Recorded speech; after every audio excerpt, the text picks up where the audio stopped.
자, 또 2회 인턴 총회를 해서 너무 감개무량합니다. 아침에 눈을 뜨는데 오늘 인턴 총회하는 날이지 하는데 이게 일이 아니라 우리 또 저희를 믿고 이렇게 함께 같이 뛰고 있는 많은 인턴 분들하고 만나 뵙는다 생각하니까 아침에 일어날 때 정말 기분이 좋더라고요. 네, 다시 만나 뵙게 해서 반갑고 또 하나는 저희를 믿고 이렇게 같이 뛰고 계신 거잖아요. 저희를 믿고 저희와 함께 하면 우리 아까 오우석 대리, 박승구 주임, 인턴으로 시작해서 지금 얼마나 훌륭합니까? 그죠? 네, 이렇게 되실 수 있습니다. 저는 우리 직원들이 그런 과정을 거쳐온 걸 봐왔기 때문에 그래서 반드시 될 수 있다라는 그 믿음이 있기 때문에 저희가 자신 있게 끌고 가는 거고요. 그리고 이런 프로그램을 또 만들어 주신 우리 어스 관계자분들한테 너무 감사드리는 게 지금도 주식을 어떻게 배워야 될까 해서 많은 리딩방, 사칭방을 쫓아다니시잖아요. 근데 거기는 뭐 단기적인 수익을 얻으려고 하는 그런 요행 심리도 있으시겠지만 정말 저기가 주식을 제대로 가르쳐 주는 줄 알고 가신 분들도 꽤 있으시더라고요. 그런 거를 한번 없애봅시다. 제대로 된 교육 프로그램을 한번 만들어 봅시다. 그런 제안을 해주실 우리 어스 얼라이언스에 다시 한번 또 감사를 드립니다.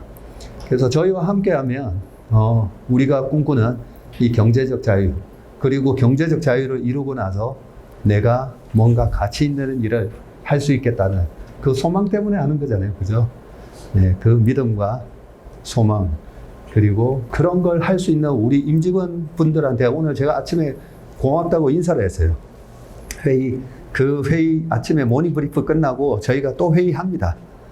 하고 나서 오늘 인턴 총회가 있는 걸 얘기하면서 우리 직원들한테 참 감사하다는 인사를 드렸던 게 그 운용사 중에 전 세계에서 아마 유일할 겁니다.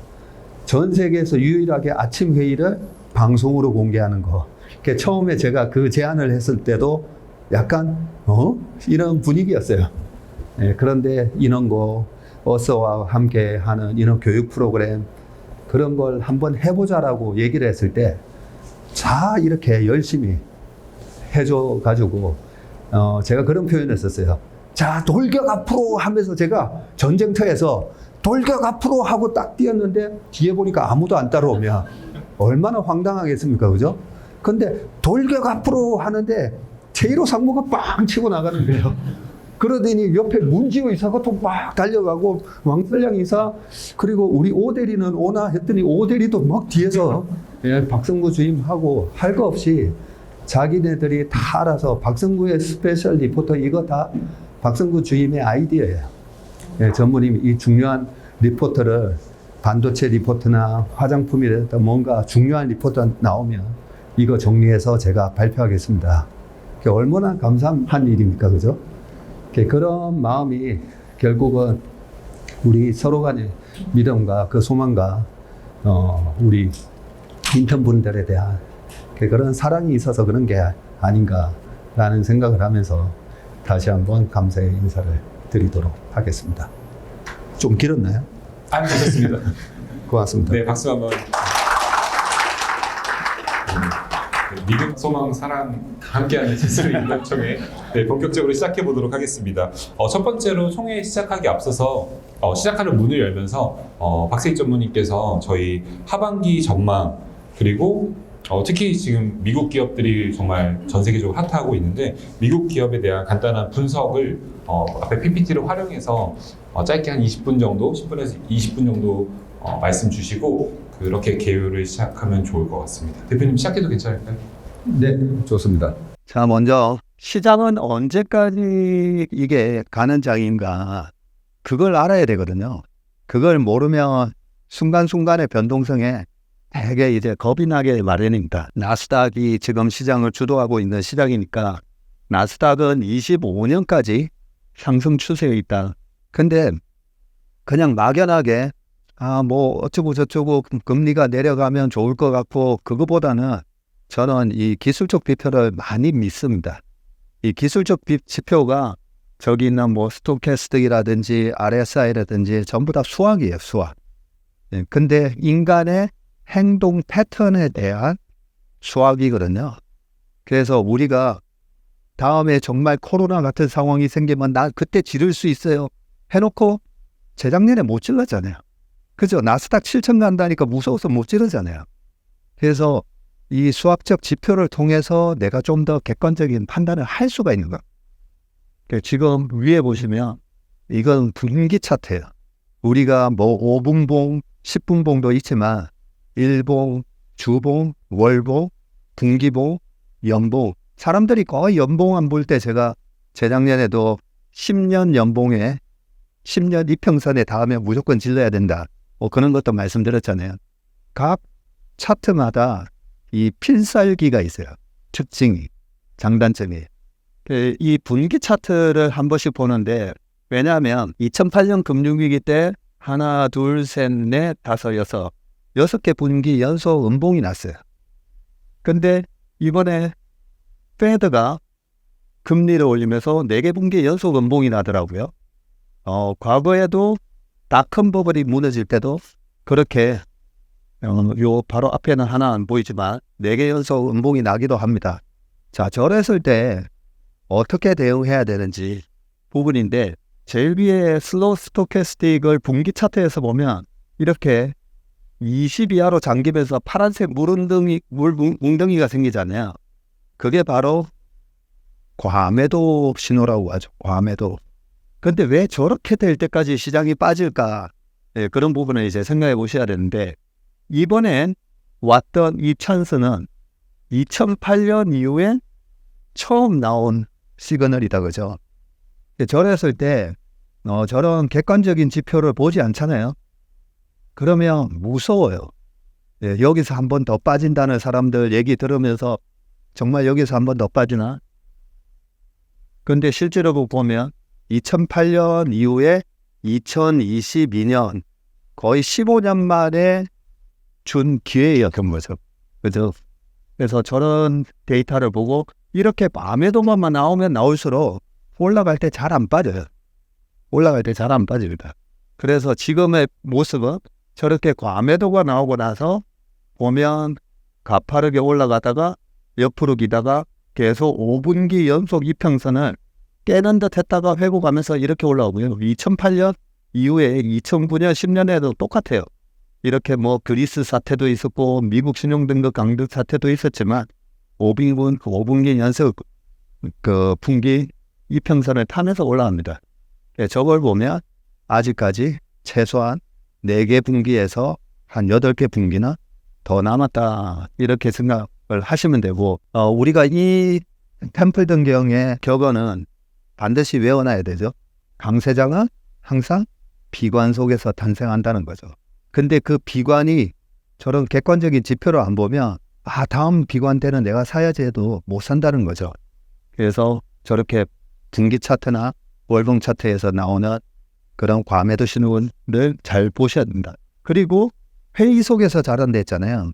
그래서 지금처럼 아직까지도 올해 1월 달에 3% 나갔을 때도 그때도 우리나라 시장에 대한 약세 마인드를 갖고 얘기하시는 분하고 얘기를 했었고 4월에도 마찬가지였어요.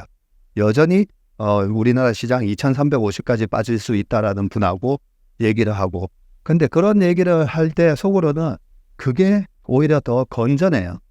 모두가 다 약세적인 마인드를 얘기 못하고 모두가 다 강세를 외칠 때가 2021년이었잖아요. 그죠?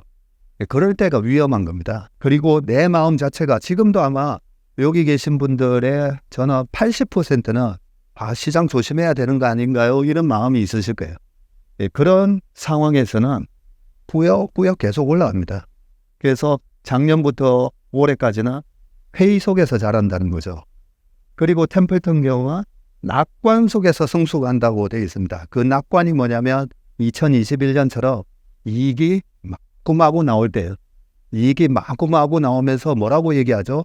강세론자들이 이제 등장을 해서 지금 정도 이익이 내년까지 얼마까지 가면 시장은 3,600에서 4,000 갈 수 있습니다.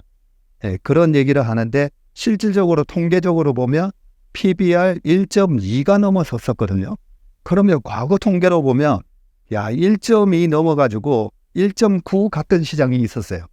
2007년 펀드 열풍 때, 그리고 어마어마한 중국의 인프라 사이클 때, 그 어마어마한 중국의 인프라 사이클 때 중국의 GDP가 그때 14.7%, 14.2% GDP가 14.2%가 났어요. GDP 성장률이.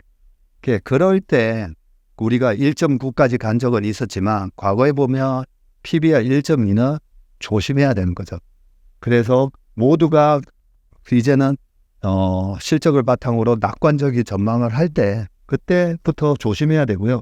그러면서 이 실적이 계속 지속될 거야 라는 믿음으로 내가 사는 주식이 계속 갈 거야 라는 거는 행복한 상상을 할 때 죽는다는 거죠. 저 기억은 반드시 기억하시고, 이번에 괜찮습니다. 6월, 7월, 8월 초까지는 괜찮을 겁니다 하는 것도 미국의 대통령 4년차의 선거 때 과거 1928년 이후로 거의 100년치잖아요. 그 100년치의 수익률을 봤더니 1, 2, 3, 2, 3, 4, 3, 4, 5 이렇게 3개월씩 끊었을 때 제일 수익률이 좋은 달이 6, 7, 8일.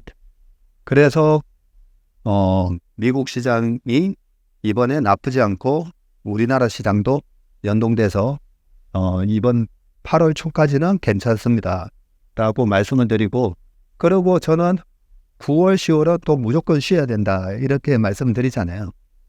아직까지 위로 업사이드가 많이 남은 주식을 굳이 안 팔아도 됩니다. 가지고 계신 분은 안 팔아도 되는데, 그 변동성 속에서 보면 시장이 출렁출렁거리고 하면 스트레스 받을 수가 있거든요. 그래서 우리 매니저들 보고는 8, 9, 10월이면 9월 달에 추석도 있고 8월은 또 휴가철이잖아요. 그래서 8월 중순 정도까지는 현금 비중 좀 만들어서 마음 편하게 휴가를 갔다 오시라고 그렇게 얘기를 하고 있습니다. 여기 보면 6, 7, 8이고 그 다음에 요게 7, 8, 9 그리고 8, 9, 10 이렇게 돼 있고요. 요거는 저희가 한 자료가 아니고 뱅크 오브 아메리카에서 만든 자료입니다. 근데 요 뒤로 가면 수익률이 많이 떨어지죠. 그래서 이렇게 조금 퀀터적으로 확률적으로 저희가 대응을 하고 이런 걸 바탕으로 시장을 전망을 한다는 말씀을 드리고, 제일 마지막에 보면 이 3분기 반등의 강도는 미국채 금리에 의해서 결정이 되는데, 이 미국채 10년물 금리가 얼마나 중요한지는 우리 모닝 브리프 때 제가 계속 말씀드렸잖아요. 이제 좀 아시겠죠? 10년물 국채 금리가 빠지면 우리나라 시장이 상대적으로 강하고, 어제 미국 시장이 많이 빠졌어도 10년물 국채 금리가 떨어지면 그런 얘기를 아침 모닝 브리프 때가 다 말씀드렸고, 그리고 이 일드 갭에 대해서는 S&P 500이 지금 21배니까 20배 1 나누기 20 하면 그러면 5%가 되는 거죠. 이 5% 주식 투자하는 사람이 주식으로 얻을 수 있는 기대 수익률하고 이 3년이라든지 2년 미국의 국채 금리하고 비교하면서 상대적인 매력도를 따진다. 그렇기 때문에 실제로 이 금리가 되게 중요합니다. 이번 장의 주도 섹터는 반도체였잖아요. 자, 여기도 보시면 제일 위에가 RSI거든요.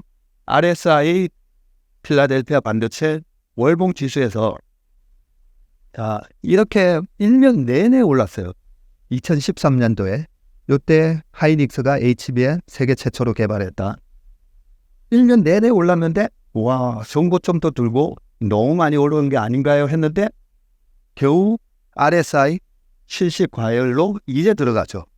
이제 들어오고 나서도 한참 동안 1년 더 가잖아요. 더 가고 그 다음 사이클은 어땠나? 2016년에도 보면 2016년 초에 홍콩 ELS 낙인 들어가고 중국발 위기 온다 그러고 막 했다가, 그러고 나서 주가가 올라가는데 이때도 반도체 5개월 이평선 타고 쭉 올라가는데 RSI 과열로 딱 들어가죠. 과열로 들어가서 1년 더 갔잖아요. 1년 더 가고 빠졌잖아요.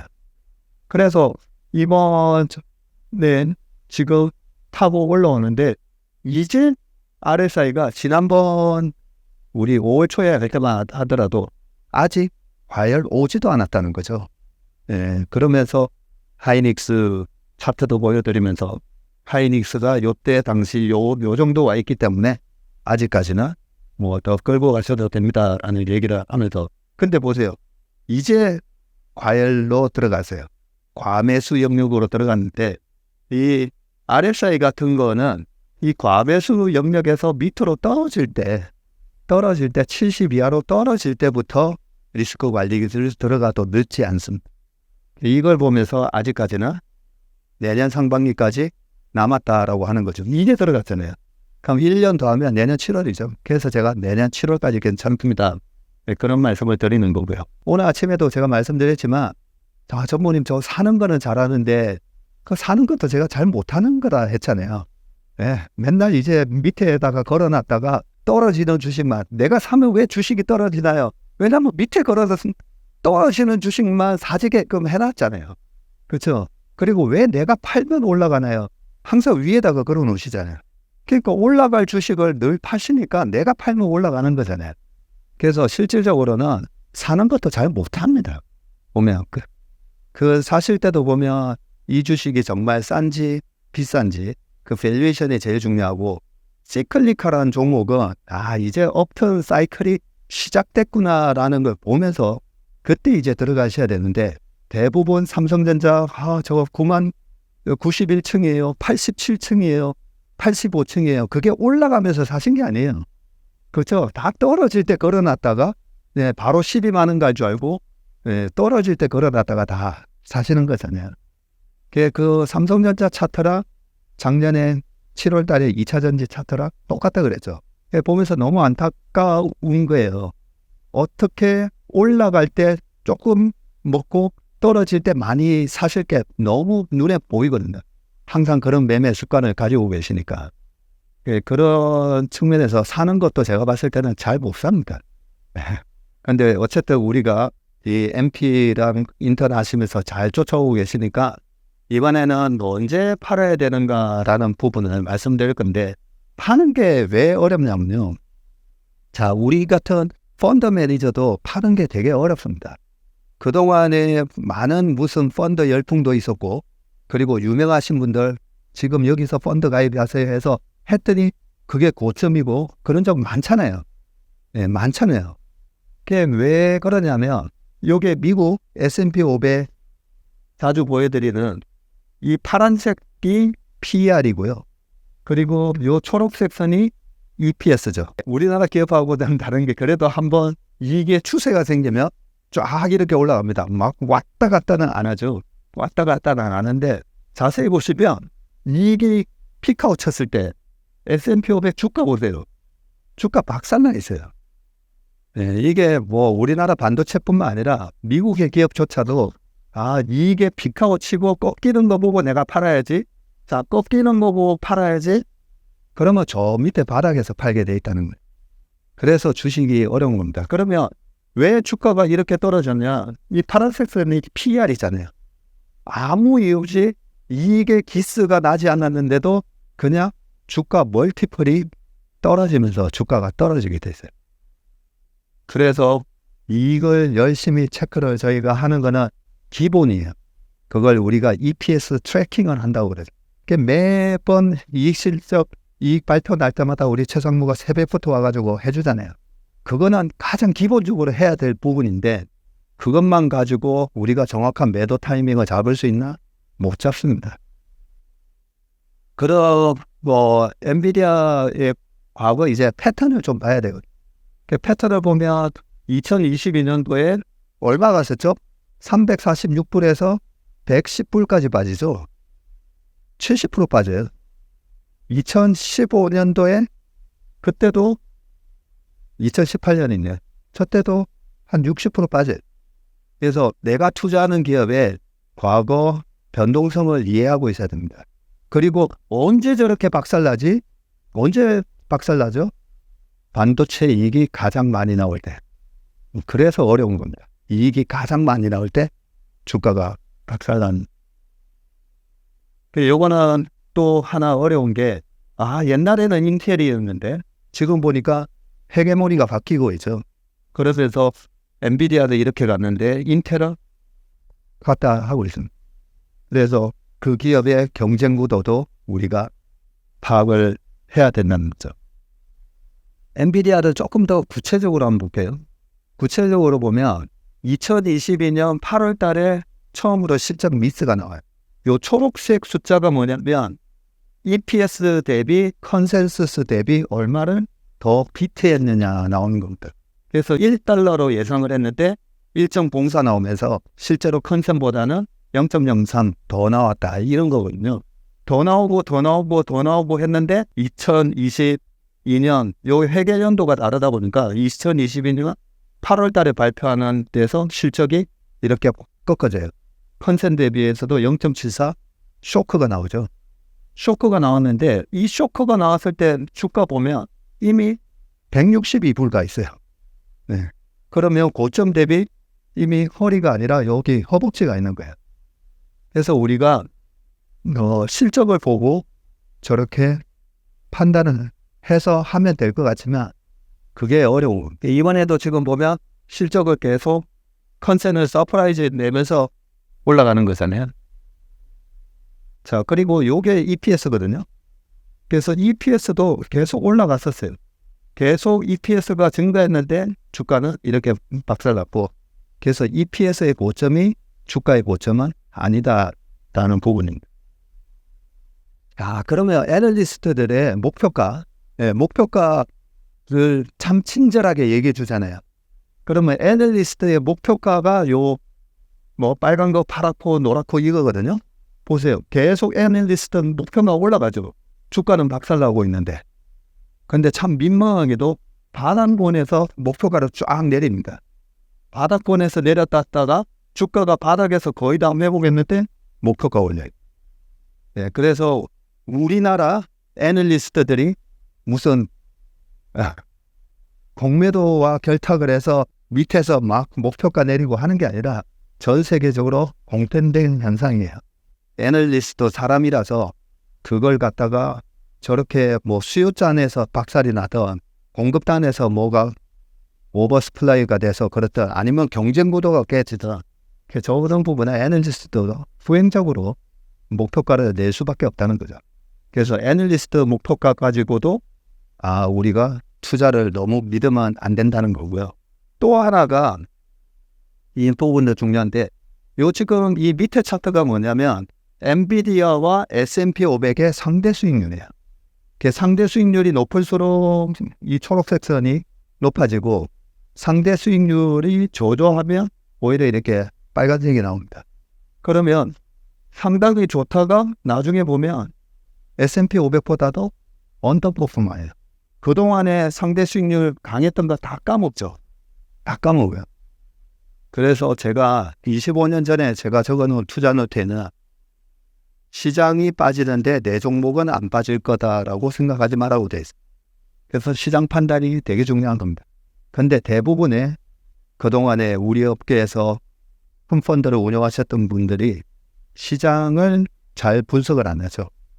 시장을 무시한 대가라고 생각합니다. 엔비디아에 대한 단기적인 전망을 제가 적어서 저희 클라이언트한테도 한 보내드린 적이 있는데 지금 보면 일봉상에서 MACD가 이제 음으로 들어가서 지난번에도 보면 3월 달에 이 쌍봉 만들고 4월 달에 조정받다가 그러고 올라오잖아요. 이번에도 비슷한 모습이 나왔는데 MACD 오실레이터를 보니까 지금은 상승 추세에 있는 게 아니잖아요. 상승 추세에 있는 게 아니기 때문에 그리고 8월 초가 지나가며 9월, 10월은 전통적으로 미국의 나스닥이 약세를 보이는 달이 9월 달이잖아요. 그런 거 생각하면서 퀀트 데이터 생각하면서 이번에도 4월 달 같은 모습이 나오겠구나라고 그냥 생각을 하는 겁니다. 그러면 이게 아직까지도 밸류에이션이 싸고 앞으로의 이익 대비해서 PR이 낮으면 스마트머니가 들어오면서 많이 안 빠져요. 근데 지금은 좀 무겁죠. 좀 PR이 무거운 상황이기 때문에 그래서 최근에 거의 한 달 전부터 제가 이제 엔비디아는 약간 트레이딩 영역으로 들어갔습니다 하고 사실려면 기다렸다가 한 60일선이 깨졌을 때 그때를 기다려도 될 거다라고 생각을 합니다. 정말 강하잖아요. 정말 우리가 생각하는 것보다 이 모멘텀이 강하면 그냥 옆으로 기다가 아마 올라갈 겁니다. 그렇게 좀 보시면 되고, 자 그러면 우리 앞전에 바로 주도주 역할을 하고 많은 사람들이 열광을 했던 게 테슬라잖아요.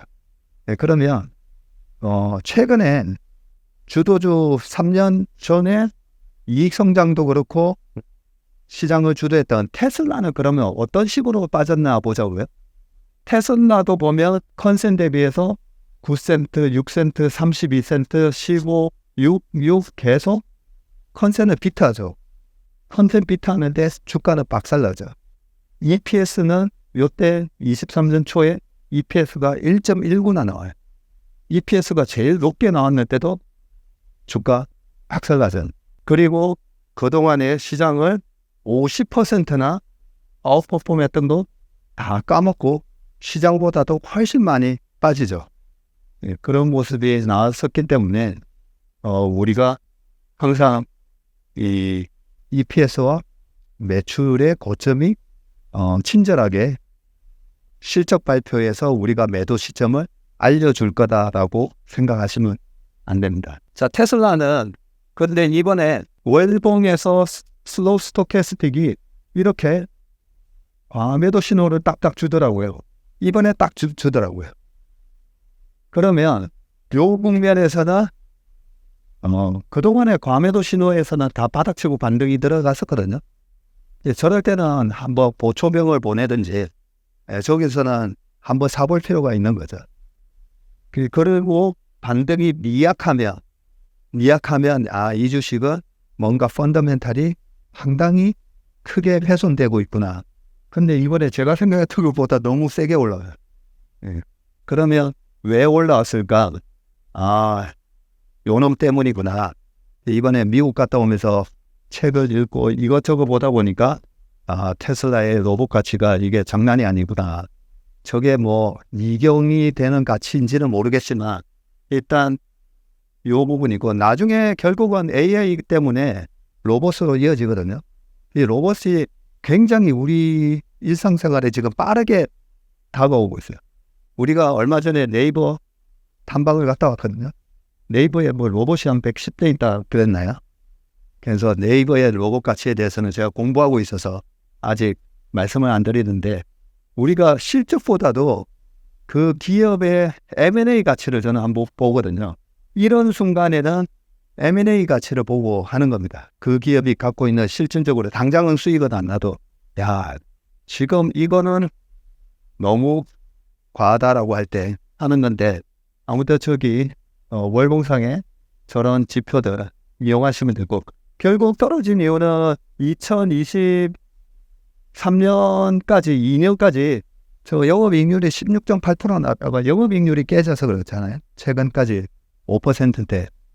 근데 5%대가 떨어졌는데 왜 주가는 올라오냐면 주식은 항상 선행하니까 그렇게 보시면 됩니다. 자, 그 과거에 이 거품이 어디까지 올라갈지는 과거 이제 시스코 사례를 많이 들으셨을 거니까 그 시스코가 이렇게 마이크로소프트 주가를 제끼고 쫙 올라갔다가 2000년, 2003년까지 저런 국면이 있었고요.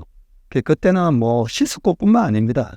새로운 기술뿐만 아니라 LG정보통신이 포스코 시총보다 높았고 첫째 대가 유학 갔다 와서 신한투신에 입사를 했는데 저희 팀장님이 이게 말이 되냐. 어떻게 핸드폰을 만드는 회사가 포스코 시총보다도 더 높을 수 있냐. 그런 오래된 분이 합리적으로 생각을 했을 때 이거는 타당하지 않다. 그게 거품인 거예요. 사실 상식적으로 생각해서.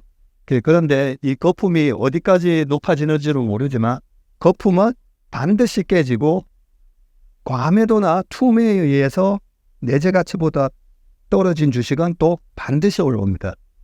그 믿음이 과거의 여러 케이스를 보면 우리가 알 수가 있습니다. 자, 파는 거에 대해서 말씀을 드릴 건데 요게 22년 1월 7일 날 저희 고객들한테 보내드리는 영상에서 긴급 브리핑 해가지고 영상을 찍어서 올린 걸 제가 캡처해서 올려놨는데요. 그 전까지만 하더라도 코로나 이후에 시장이 급등할 때 여러 방송에 나갔을 때 닷컴하고 똑같은 상황 아니냐 뭐 이런 얘기할 때 아니죠. 아직은 아닌데요. 네, 이때 코로나 때였어. 코로나 때 막 올라올 때 이게 말이 되느냐 했을 때 아직은 아닌데요. 이런 얘기를 했다가 이제 도망가셔야 될 것 같습니다라는 긴급 영상을 찍었던 게 요때였습니다. 요때였는데 닷컴 버블이 깨졌을 때 MACD 오실레이터 상에 음으로 전환하는 그 순간을 저는 보고 있었기 때문에 요걸 조금 더 크게 보이면 요때죠. MACD 오실레이터가 딱 음전환하는데 조금 더 키워서 보여드릴게요. 조금 더 키워서 보여드리면 제가 추세 전환 3종 세트라고 적어놨어요.